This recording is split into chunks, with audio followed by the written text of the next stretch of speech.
Oh, do you want to do it again? No, Okay. we're good. Let's see if anybody comes on. I don't know. It's very late right now. Like, I'm most sure of it my is. fans are in the east side. Oh, that's right. It's like 2 or 3 in the morning right now. But sometimes, like when I'm posting videos and it, like I'm a creature of night, it'll come on at 3, maybe 2 a.m. when I post them. Mm-hmm. People are already liking them. Oh, yeah, we have some people Oh, on. nice. Hello. Hello. Welcome to Las Vegas, indirectly. Hello, everyone. We got 4 people on. Hello. Let's see if anybody starts with the shout outs. Hello, hello. Mm-hmm. Hello. Ah, Oh, there there we we go. go. How's everybody doing? I'm white. I'm not Who are white. they talking to? How's everybody doing? Who is that? Who these? Oh, Mr. Slamwich and Big Papa. Oh, we got 5 viewers now. Hello, guys. Doing fine. How about you? Well, it's been an interesting evening, but all things considered. Yeah, due to unforeseen circumstances, I had to kind of switch things with my ghost investigation tonight. But I thought I would at least do something here, like a nice video, informative type video. We're here with Randy, of course. Hello. And then that way we could just talk about ghosts, see if y'all have any questions, anything like that, that we can try to answer. Because Randy is a phenomenal investigator of the paranormal. So, Oh, thank you so much. but Fernando and I have gone on a couple of ghost hunts together before out here in Las Vegas, and this is probably one of the most haunted cities in the world. So there's lots of dark history here, lots of haunted history, and it's very hard to find a building, especially a casino or a hotel, that is not haunted or chock full of very unusual activity that we've still been trying to explain. oh yeah, And like you said tonight, Fernando, due to unforeseen circumstances, we weren't able to conduct the investigation this evening. But there is tons and tons of information for any of you, anyone wanting to ghost hunt or learn a little bit about the paranormal history or activity yep. here. I've done extensive research over the years, so there's lots of great stuff out there, and there's stuff that even I don't know. So you guys might find out something I don't know, or Fernando hasn't encountered, and So tonight we were gonna try to investigate some parks and then also the Luxor, but yeah, things just kind of switched a little bit. So more it's gonna be now just like Q&A type stuff. Anybody has any questions, please post them in those comments, like there, those comments that pop up there, and then that way we can try to answer them for you. But if not, then we'll just try to post our own information here. Mr. Slamwich, yes, Vegas is indeed a paranormal hotspot. As you all know, this was also where the mob reigned supreme back in the early 1900s, and we believe that accounts for a lot of the paranormal activity that takes place here. Because what is a ghost? A ghost is the soul of somebody who has been anchored here on this plane for whatever reason. For any number of reasons, really. It could be unfinished business. It could be a certain attachment to a particular person, place, or thing. Most often it's a place, sometimes it's an object. I've only seen it with people maybe twice my whole life, but usually they would have to have some deep personal connection with that individual. Sometimes people want their story set straight. It could be any number of reasons. But there's a lot of that going on here as well. And hell, there's even a mobster ghost that we made contact with the last time you were here in town. Yeah. I believe. It's now a pizzeria here in town. It's one of the Angelina's chains. But back in the day, this particular building was the original bootlegger in Las Vegas, and it was quite a hot hangout spot for mobsters, and that is one where one mobster in particular was murdered over a dispute with another gangster, and to this day his spirit still haunts that place. And he's not a malicious ghost at all. He just kind of hangs out there. We think he hasn't moved on, particularly because maybe he's afraid of judgment, or maybe he just really liked that place. Hauntings can last for centuries if the ghost is so inclined. It varies from haunting to haunting. But that's just one prime example. This is also the destination suicide capital of the world. More suicides take place in Las Vegas than any other city, as far as my research has revealed. And a lot of suicides yield loop hauntings. So there's chock full of that here in this city. He loves pizza. Yes! Yes, he does. Excellent pizza there, as a matter of fact. They make excellent pizza. Yeah, that was gonna be one of the stops too that we were trying to get to, but yeah, we just couldn't make it. But it would have been neat that because there's also the ghost of a little girl that's there, That's a little right. girl named Abby. Yeah, I So, think she made contact with us last time as hmm well. yeah, Uh, we were actually gonna set up a live stream or something there at that time, but I think we had other guests that came in. that's right. Yeah, we did, and they were kind of the rowdy guests, and we wouldn't have been able to make a suitable stream for you guys. Oh, somebody said I love your work. Oh, well, thank you. Much Ah, appreciated. see, Thank give you. yourself more credit. Definitely, the next time Fernando finds his way down here to Sin City, we are definitely going to make up for the lack of investigation this time. We're going to go all out, and we're going to let you guys see as much of it as possible. I hope to have the spirit box active at that point. Oh yeah. Let me see. Where's that? Oh, the meter is right here. We do have a Ghost Meter Pro here. It's an EMF meter, detects paranormal activity. Oh, you want to become a ghost hunter, Mr. Slamwich? Well, it's a very fascinating practice, as a matter of fact. And of course, the number one thing I encourage is research, education. Learn as much about the paranormal, the supernatural, anything that you can. Now, I wouldn't completely trust TV shows because, well, no reality show is really a reality show. There's a lot of scripted stuff going on there. But some of them actually do try to stay legit as possible. I would recommend just kind of get an idea of how the whole setup is constructed in most cases. So the first 3 seasons of Ghost Hunters did a very excellent job before they got into more of the entertainment aspect rather than the actual investigation. Documentary too. Yeah. Oh, yeah, absolutely. And there's tons of books you can find on it. You just gotta. Basically, I did through a process of elimination of finding the kind of information that I had. I also found other ghost hunters along the way that taught me what I know. And you gotta go through, book after book, research after research, or the local stories, local histories, urban legends of any of maybe your surrounding areas, for instance. Everywhere has a local legend or some kind of haunting that everyone talks about. Like even my small town that I grew up in, the Calbuta area, there in Texas, tiny town for the longest time, but it has some local hotspots that are haunted, including a hanging tree too. Ooh. That's infamous there too. And I've done I don't remember I did a live stream there. I think I took photos one time there too. But yeah, anywhere that you're at, if it doesn't have much spots, then you're fine. Oh, the Skinwalker Ranch. Well, you didn't tell me about this. No, wait. One thing on that one, because I talked about it very briefly, like I mentioned in the video, since I don't really want to mention those kind of entities and those kind of spirits. I talked mainly more about the ranch itself. Oh, thank you. Oh, yeah. Mara's getting a little tired. No, it's all right. I got it. I talked mainly about the ranch itself. And then very briefly for just like a minute or two, if I recall correctly, I did the Skinwalkers themselves. But thank you though for the compliment. I appreciate it. So now something about Skinwalkers, there is a lot of false information where that's concerned, because in fact, if you've ever seen the movie Skinwalkers, let me put it this way: I walked out of the theater because I could not get past all of the factual inaccuracies. I mean, it wasn't even close.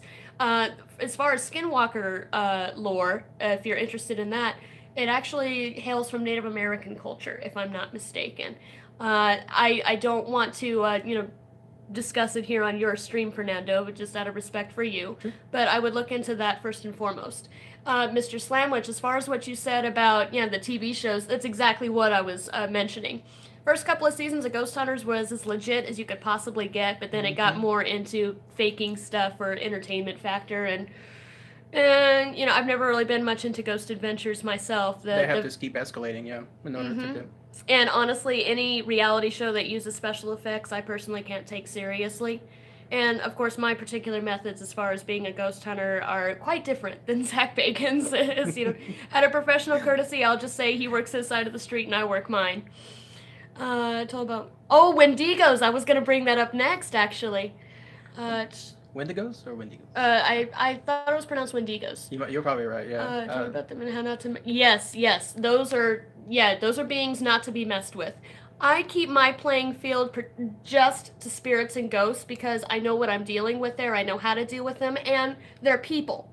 Things like Wendigos and Skinwalkers, those are entities either impersonating people or who are humanoid. Yeah, I recommend not engaging because they cannot be reasoned with. They don't really have the same kind of, um, shall we say, communication grounds that we use. And let's face it, they can do things that we can't quite understand. We don't know how to combat them or communicate with them. It's just better to let sleeping dogs lie. I'm not an expert in that by any means, but what little I have educated myself on has deterred me from going into that realm. Mm-hmm. I won't even use Ouija boards. I highly discourage no. people from using Ouija boards. No Ouija board, guys. Be safe out there. Absolutely. None of that stuff. What about like Wiccans and all that other stuff? Lycans? Wiccans? Oh, sorry, I'm... Wiccan? W-I-C-C. Wiccans?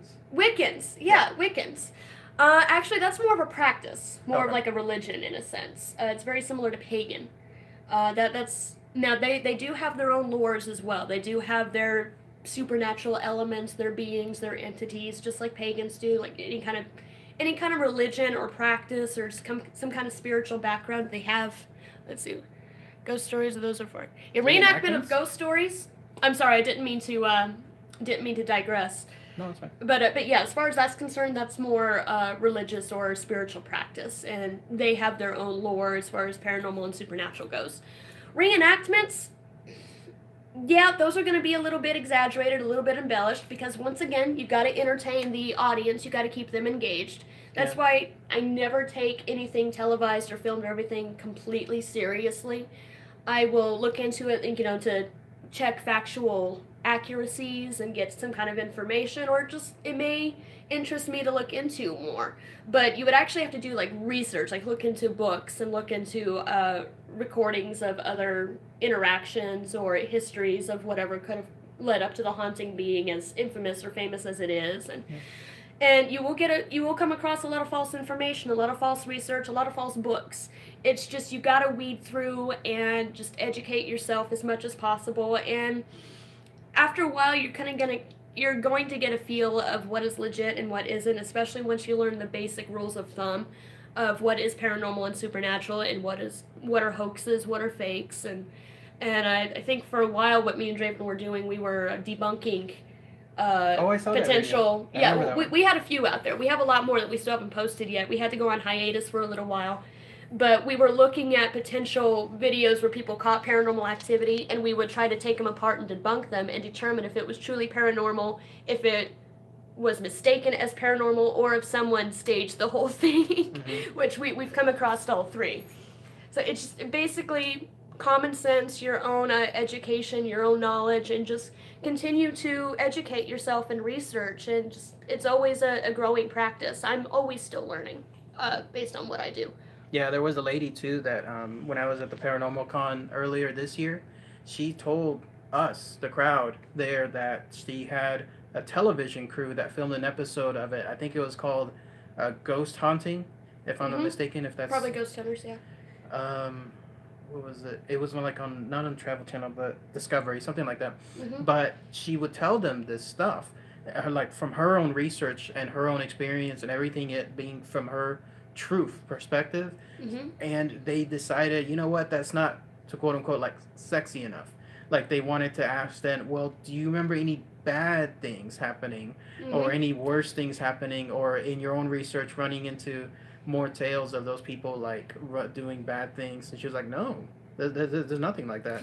But they still found some loose stuff doing their own research, and they kind of like took it over, like they put that on the episode rather than her story, but they used her as the example. So in other words, be very, like all those reenactment stuff, take it with a grain of salt. Reality shows, it's always going to be embellished every single time. This is personally why I don't like reality shows, because I can see right through them. I can see a scripted scene no matter how well acted it is. And the thing is, real life stories, for most producers, television, whatever, it's not going to be exciting enough or romantic enough, and the human creature, let's face it, we're more interested in the bad stuff, the disasters, the tragedies, and go on the news. That's what people watch. That's what are going to get the ratings, the tragic stories. Someone very close to me used to be a racer.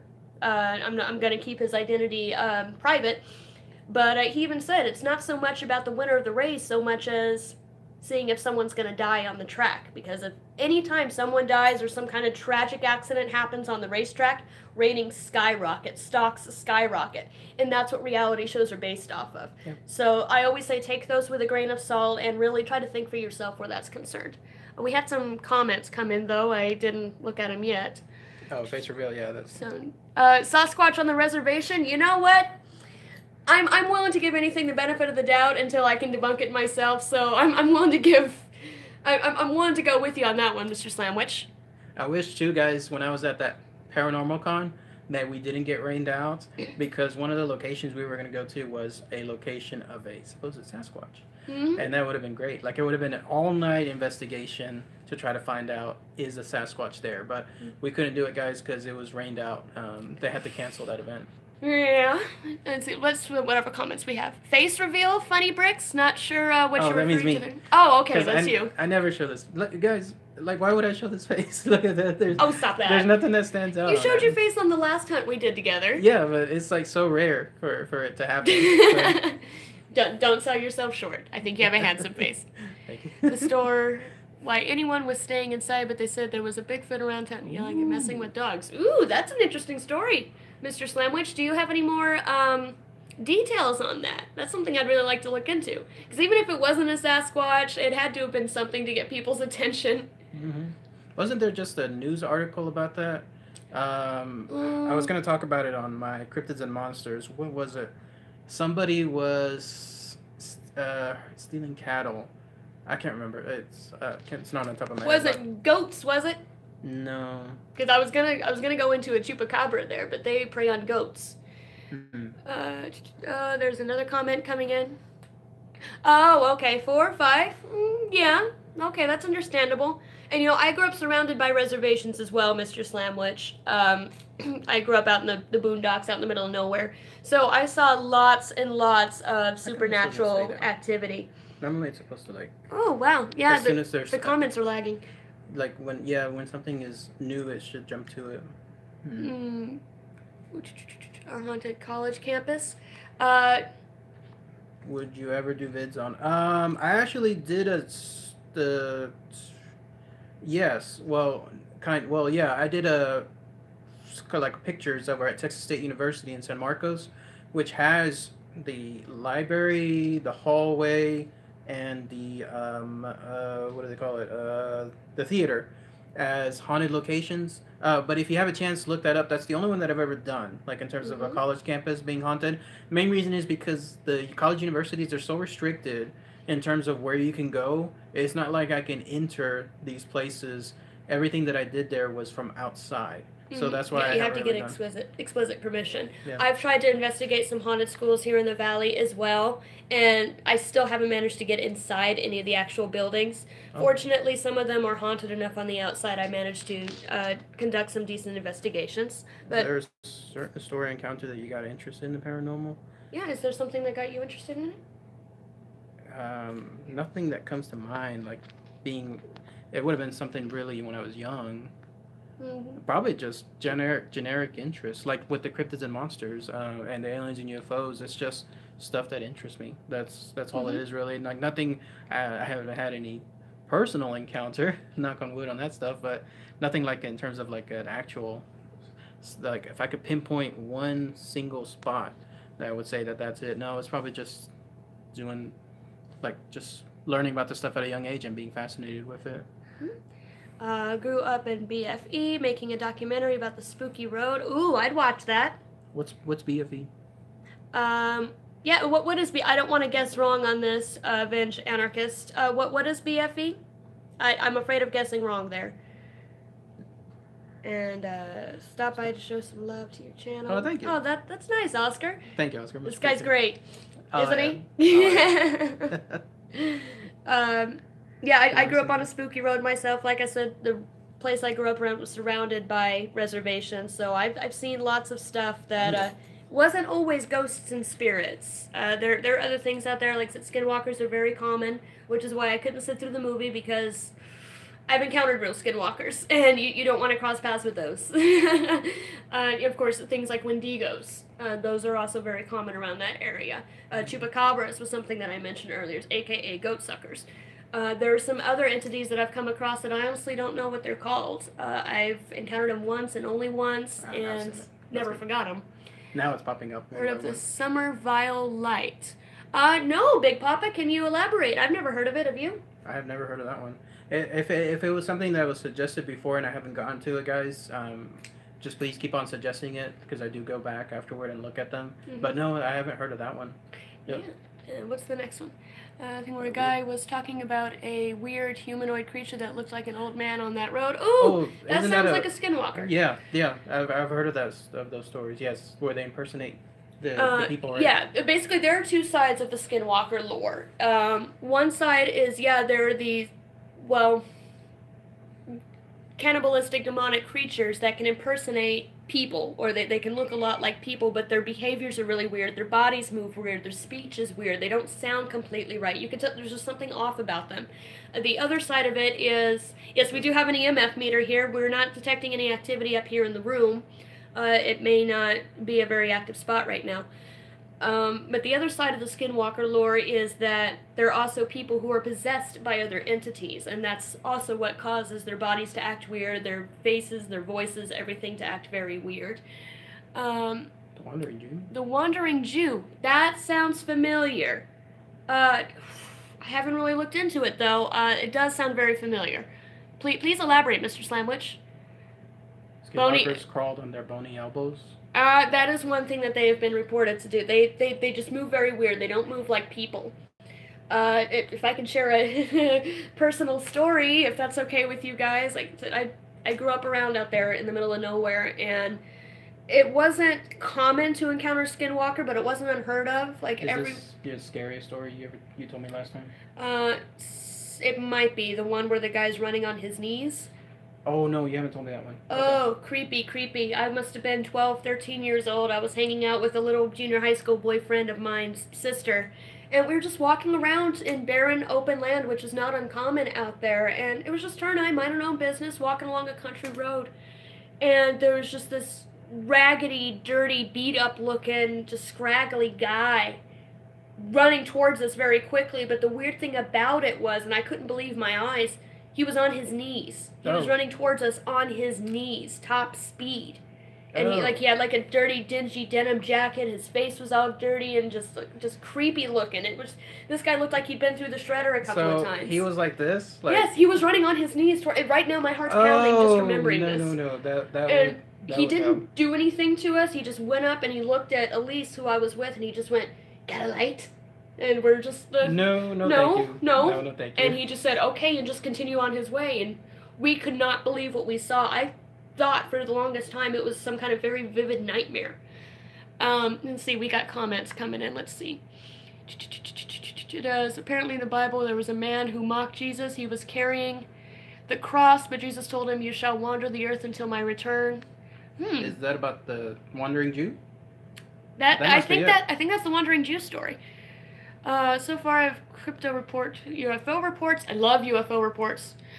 Orbs, yeah, I see those all the time in my work. The lady in white, oh, absolutely. I've come across a few ladies in white. In fact, you gave me a nice little gift tonight. Why don't you tell them about it? It was a bar of soap at the Paranormal Con. The lady that sells the soap there, she makes these specially themed soaps. And in fact, I think I got it. I'll pull it out. One of them was the Lady in White soap, which is a famous ghost, of course. Yeah. And then the other one was a Slender Man soap.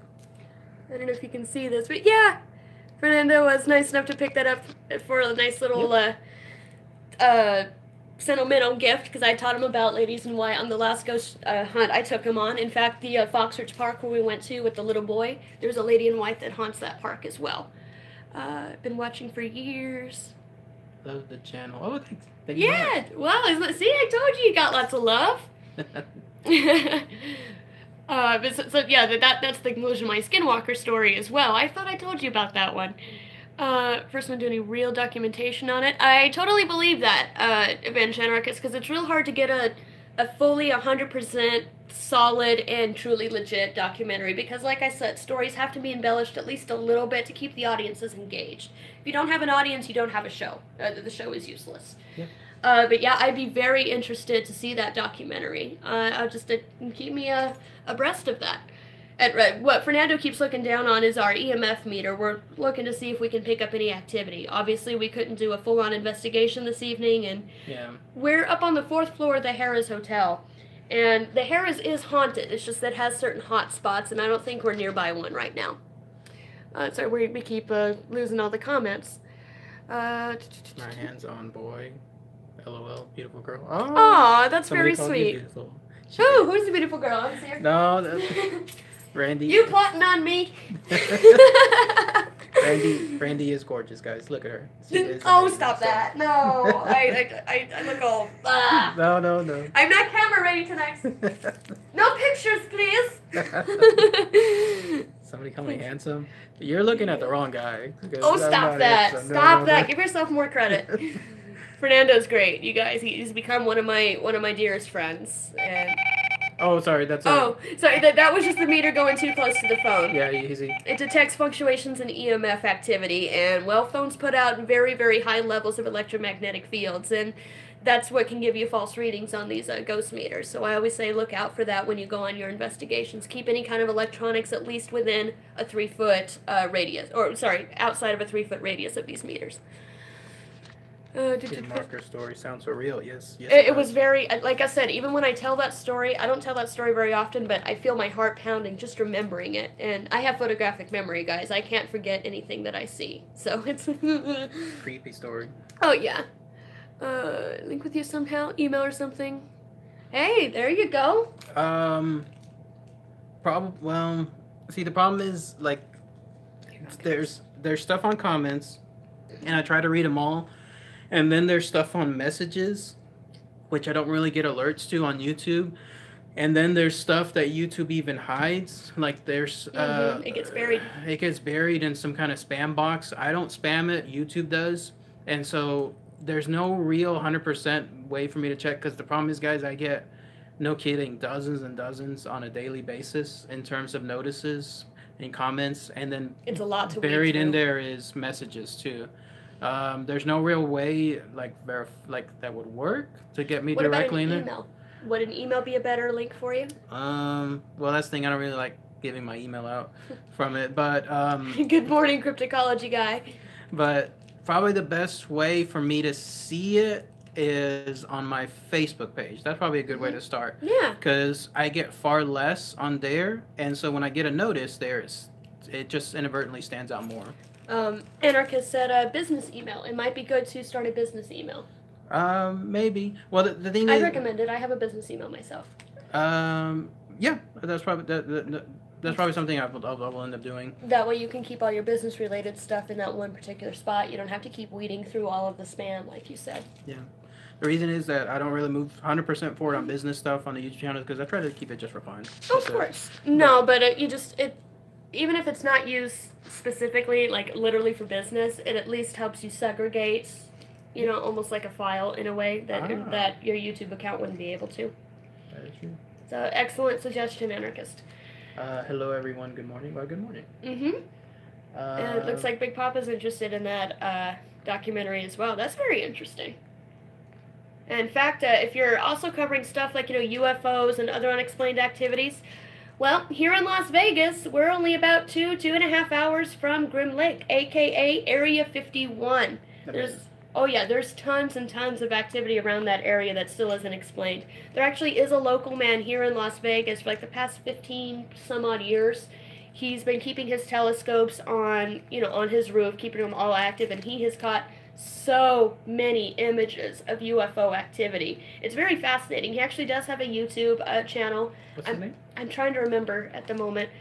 Just look up UFO sightings over Las Vegas, and he's going to be the guy that pops up the most. He's been keeping track of this stuff for years and years. But a lot of this stuff tends to be spotted over Grim Lake, over where Area 51 is. I also made a video, I think it was in 2 parts, about my Area 51 trip that I did about 2 years ago. So if you haven't had a chance to see those guys, check it out, please. Because you'll see all the pictures that we took on the tour for it. So it was really, really neat. Cool stuff. Yeah, very interesting stuff. Even if it's not paranormal, there's still a lot out there that we can't explain that's still very, very intriguing. So what do you think? Maybe a couple more minutes? Yeah, completely up to you. Do you guys have any other questions or things that you'd like us to discuss? Ooh, here's something.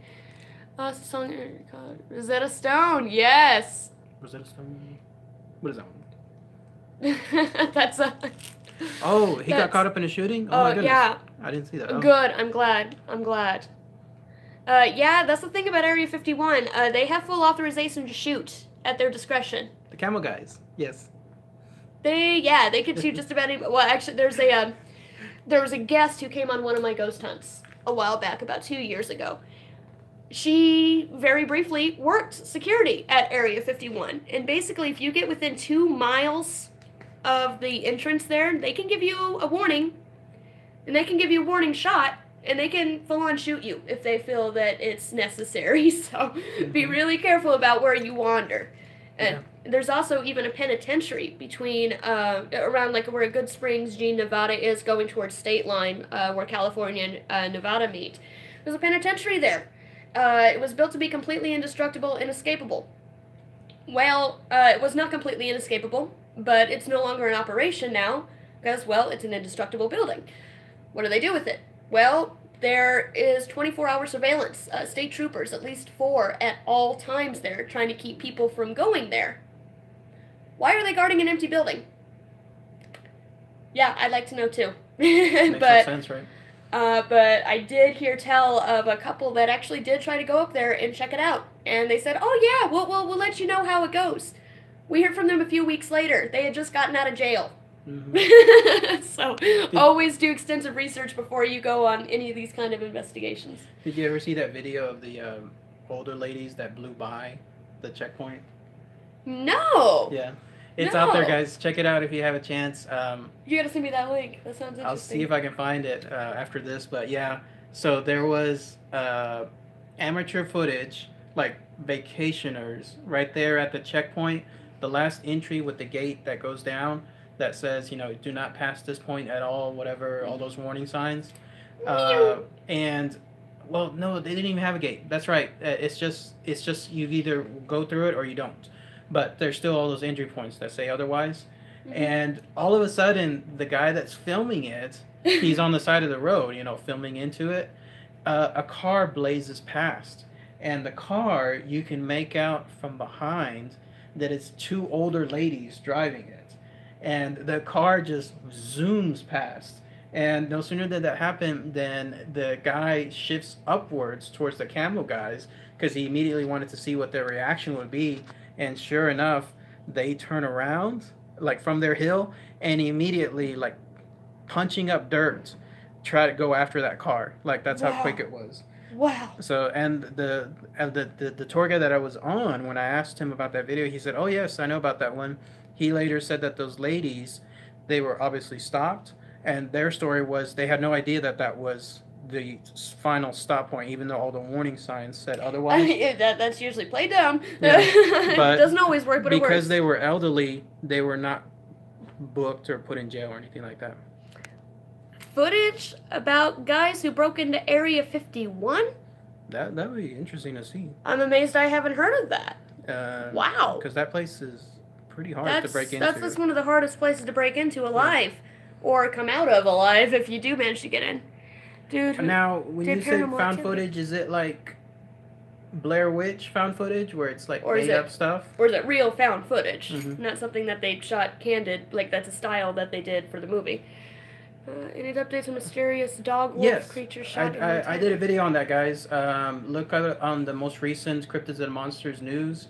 There was an update where it turns out that it was just a wolf. That's all it was. Like it was a different version of a wolf, but it was a wolf nonetheless. So nothing really like sensational really on that one. Well, see, that's the thing about being in this kind of practice is that you got to be prepared for, well, hoaxes and debunks and being a paranormal investigator, that's the kind of outlook that you have to take when you're going in to do an investigation. You want to debunk everything because what you're looking for are the things that you can't debunk. Those are potential evidences of paranormal or supernatural activity. So you have to kind of look at it from a skeptic's point of view. Yeah. But you have to be willing to accept that, okay, some things maybe can't be explained. What is it, like 99% explainable and 1% not, something like that. Oh yeah, as far as paranormal activity is concerned, about 1% of what you'll encounter will be real paranormal activity, which is why for a while Draven and I were doing debunk videos, trying to help people understand the difference between real paranormal activity and something that can be either contrived or mistaken for paranormal activity. This is why I informed folks about like getting false positives on the EMF meters and the spirit boxes, and there was actually one particular episode of some ghost hunting show. I want to say it was Ghost Hunters. I'm not sure, but it was an earlier season where it was a haunted restaurant apparently, and the silverware they would set it up perfectly the night before when they would close, and in the morning they'd come back in and they'd be crossed. And if you know restaurant etiquette, crossing your silverware on a plate means that do not bust this plate, I'm coming back to it. If you set it straight side by side, it means you are finished. Well, it turns out that the silverware was in fact magnetic, and it was what was making them cross is the magnetic pull of each other. They were even holding one butter knife and letting the other one hang just from the magnetic pull of it. It's very fascinating, but it was debunked of not being paranormal activity. Let's see what else common. There's so much stuff in the world. Amazing, infinite. But yep, you are correct, anarchist. I couldn't have said it better. There's so many things out there that cannot be explained. I think the best way to describe it is the more that we learn, the more we learn how little we know, or how much we know. The more we know, the more we realize we don't know. And I think that's what's fascinating, is just always searching for answers. I think honestly that's the purpose of life, in my opinion. Just always learning, always discovering things, and I don't think we're ever going to completely understand everything, but help. 5,000 years ago, the Egyptians, the Greeks, all those guys, they thought they had it figured out. Nowadays, we think we have it figured out, and we're so far from it. But there's always room to grow, and there's always things to learn, and especially in this kind of practice, paranormal, UFO, supernatural, you name it. Let's give it maybe 2 more minutes, guys. Yeah, 2 more. Any other questions y'all might have? Anything else? I know some of your comments, we're not getting to all of them. We're having a lot come in. I do apologize. We're trying to keep up, though. Did we miss anything that I didn't catch? Or as far as the Area 51 break-in, fictional? I believe that. Okay, that's probably why I didn't hear of it. Yeah. If it's something that seems too good to be true, it obviously it is. More than likely is. I kind of wish that Skinwalker story was hoax, though. That's something I won't ever forget, guys. I've seen a lot of stuff out in those areas. What time did you see it at night? It was actually in the middle of the daytime, if you could believe it. Oh, it was during the day? Mm-hmm. And it was just you two there? Yeah, it was just, we were like 12, 13 years old, just walking along the country road, because I grew up surrounded by ranches as well. There were a lot of ranches out there on that private land. And it wasn't uncommon for kids to just walk around, the county roads up there. It was perfectly safe. From people, anyways, because everyone knew each other out there. That was actually in broad daylight, middle of the afternoon. See, that's the common misconception about paranormal and supernatural activity. It doesn't have to happen at night. It's just more active at night because there isn't as much energy interference with, electromagnetic fields. And I can go into all of that, but this is your channel, Fernando. No, that's fine. I'm just the guest. But some of the activity can be encountered in daytime, just not as often. And like I said, I've encountered a lot more things than just that, and ghosts. And there was a creature I encountered when I was like 18, 19 years old that I still can't explain to this day. I don't know what it's called. But when I consulted a friend of mine who is Native American, I can't remember what he called it, but he said, "Oh yeah, that one was watching over you. There was something worse in the area." Oh, great. That's the story you told me, right, last time? I think so. The one where I was frozen there for 3 hours and I didn't realize it. Yeah. It was a psychonaut. It saw some weird things. Yes, psychedelia. It can do incredible things to the mind. All right, just 1 more minute, guys. I'll wrap it up at 40 minutes. So. Yeah. So, anything else? Any closing comments? Just that you guys, thank you so much again for your viewership. I wish we could have done the actual locations we were gonna do, but maybe next time. Definitely next time. Next time when I'm here, I'll be sure to knock those out for you. But thank you again for your comments and your continued support, and thank you, Randy. Thank you for having me as well. This guy's the best. I'm glad you guys support this guy. Thank you so much. Thank you. But yeah, I'll go ahead and wrap this up, and later on I'll just post a follow-up video too on my stuff here, my encounters. I did a lot of tours, not paranormal, but at least I did a lot of other fun tours that I'll post some footage on too. So Yeah, you saw a lot of great tours today.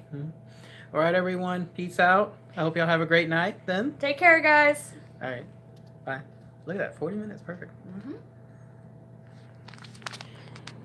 Let's see. Do I want to stop streaming? Yes.